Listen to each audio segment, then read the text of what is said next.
नमस्कार, स्वागत है आपका विजन स्पोकन इंग्लिश पे। और बिल्कुल सही पढ़ा आपने थंबनेल में। आज के इस वीडियो में हम जानने वाले हैं कि why is English ruling in this world. ऐसी कौन सी क्वालिटी है इस लैंग्वेज में कि जो वर्ल्ड वाइड इतनी ज्यादा फेमस हुई है। सुनिए, आदमी की कम्युनिकेशन बता देती है कि उसका इनकम क्या है। आदमी की कम्युनिकेशन बता देती है कि उस किस ग्रेड पे काम कर रहा है। मेरा मतलब बिल्कुल किसी को ठेस पहुंचाना बिल्कुल नहीं है, बट कम्युनिकेशन से ही आपकी अर्निंग डिसाइड होती है।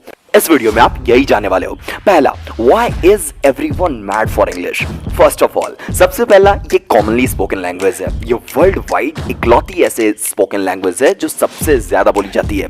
इसके बाद चाइनीज, हिंदी और बहुत सारे अलग अलग फ्रेंच, बहुत सारे लैंग्वेजेस आते हैं, लेकिन वर्ल्ड वाइड ये सबसे ज्यादा बोला जाता है। सेकंड, इसकी क्वालिटी है लैंग्वेज ऑफ इंटरनेशनल बिजनेस। आपने जब भी मूवीज में देखा होगा कि जब भी बिजनेस मीटिंग करवाई जाती है या फिर किसी को कूल दिखाना होता है या फिर किसी को बहुत एडुकेटेड दिखाना होता है, तो उनकी कम्युनिकेशन में इंग्लिश को सबसे ज्यादा ऐड किया जाता है। और हमारी ये स्टीरियोटाइप हो चुकी है कि किसी को अगर हम इंग्लिश बोलते हुए देखते हैं तो हमारी इस ऐसी स्टीरियोटाइप है कि हम रिकॉग्नाइज करते हैं उसे कि वो बहुत ज्यादा कूल है, वो बहुत ज्यादा नॉलेजेबल है, वो बहुत ज्यादा डिसेंट है, इस तरह से। तो ये लैंग्वेज है इंटरनेशनल बिजनेस का। इसी के कारण से इसे बहुत ज्यादा पॉपुलैरिटी मिल गई। बिजनेस में हमेशा इंग्लिश को हमेशा ऐड किया जाता है। आप कोई भी whether you are doing masters of business administration और बिजनेस से रिगार्डिंग कोई भी अगर आप कोर्स करते हो तो वो most of the time English में होता है। Third, most of movies are in English. If you want to grab a chance of watching movies और आप मूवी के बहुत बड़े फैन हो तो you are losing chance. बहुत सारे जो इंग्लिश मूवीज हैं वो आज तक बहुत सारी लैंग्वेजेस में डब नहीं किए जाते क्योंकि वर्ल्ड वाइड सबसे ज्यादा इंग्लिश मूवीज ही देखे जाते हैं। In spite of having less native speakers of English, अब फिर भी इसे सबसे ज्यादा पॉपुलैरिटी मिली है क्योंकि इंग्लिश मूवीज हमें एक वर्ल्ड कल्चर से इंट्रोड्यूस कराता है। इंग्लिश मूवीज हमें पूरी दुनिया के कल्चर को एक साथ रिप्रेजेंट करता है। Next, most of books are in English. If you are a book worm, यानी किताबें कीड़े हो आप, तो आपको इंग्लिश बुक्स पढ़ना बहुत ही अच्छा लगता होगा। और अभी के टाइम पे सबसे ज्यादा जो अदर लैंग्वेजेस की बुक्स हैं वो ट्रांसलेट हो रही है इंग्लिश में क्योंकि वर्ल्ड वाइड इंग्लिश के रीडर सबसे ज्यादा मिलते हैं। अब बहुत कम आपको अब ऐसे बुक्स आपको मिलते हैं जो ऑफलाइन जो कि अदर लैंग्वेजेस में होता है। Most of books are being read in English. अगला कारण है it is easy to learn. In spite of big grammatical issues, it is widely spoken and very easy to learn. आप English सीखने के लिए बहुत ज्यादा रूल्स आपको सीखने बिल्कुल नहीं पड़ते हैं क्योंकि आपको एक 1000 से 2000 वोकैबुलरी आपको याद करनी पड़ती है और कुछ छोटे छोटे स्ट्रक्चर्स आपको याद करने पड़ते हैं और विद इन फ्यू मंथ्स आप इसे बोलना स्टार्ट कर देते हैं। ये बहुत इजी है सीखने में। नेक्स्ट, बहुत बड़ा कारण इसका है कि it is related to loads of other languages. English से ही अदर लैंग्वेजेस के भी बहुत सारे वर्ड जो इंग्लिश के हैं वो अदर लैंग्वेजेस में यूज होने लगी है। आपने बहुत सारे वर्ड्स सुने होंगे जो इंग्लिश से आता है और हिंदी और अदर लैंग्वेजेस में होती है। जैसे हमने इंग्लिश के मास्टर को हिंदी में मास्टर साहब बना दिया, इंग्लिश के ऑफिसर को हिंदी के अफसर में कन्वर्ट कर दिया।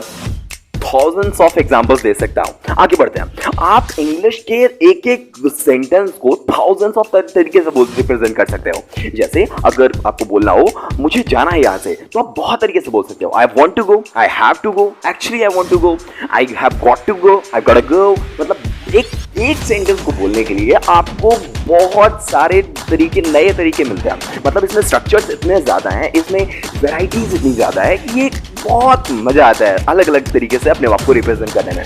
हर आदमी अपने कम्युनिकेशन में कुछ नया ट्विस्ट चाहता है और इंग्लिश इसमें सबसे बढ़िया रोल प्ले करता है। That's why it is being spoken world wide. Next, it sound different around the world. पूरी दुनिया में इंग्लिश के अलग अलग वेराइटीज मिलते हैं। अगर आप इंडिया से बिलोंग करते हो तो अगर आप अमेरिका जाते हो तो वहां की इंग्लिश आपको बिल्कुल अलग दिखेगी। उनके बात करने के तरीके, उनके यूज किए हुए वर्ड्स, उनके बोलने के एक्सेंट, उनके रिप्रेजेंट करने के स्टाइल, उनके हैंड जेस्चर, उनकी एक एक चीज आपको अलग दिखती है। मतलब इंग्लिश को आप इजीली अपने तरीके से मॉडिफाई कर सकते हो। इसे कन्वर्ट करने के बाद आप अपने तरीके से रिप्रेजेंट कर सकते हो। Next one, it is really flexible. आप अपने तरीके से इंग्लिश को अपने तरीके से बोल सकते हो। ऐसा बिल्कुल नहीं है कि जैसे आप लोगों को बोलते हुए देखते हो उनकी जस्ट आप कॉपी करते हो।